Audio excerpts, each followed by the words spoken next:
assalamu alaikum wa rahmatullahi wa barakatuhu.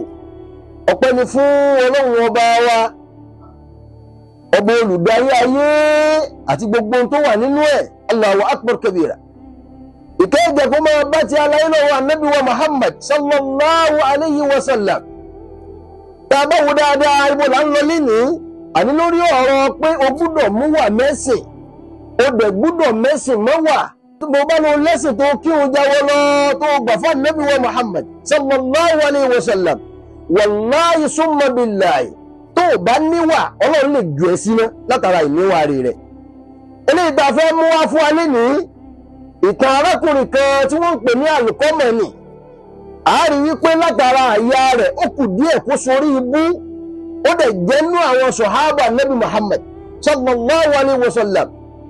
Ẹ̀sìn ni òní ni àbí kí ni òní tí bá fi wá dèrò náà látara ìwà rẹ̀ tó kù díẹ̀ káàtó.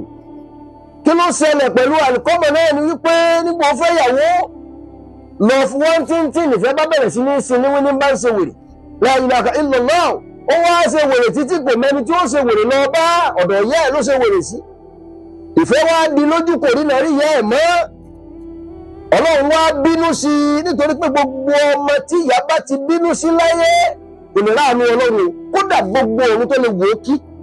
À ń sọ gbogbo eléyìí fún wọn tó ru ẹ̀sìn lérí, tó rò pé ó ti dọ́mọ àlìjẹ́nnà látara ẹ̀sìn, ọwọ́ àgbàgbé ìwàjù síbì kan, ìwà nílé sọ ẹ́dọ̀ ọmọ ẹ̀mẹ́ wallahi tallahi.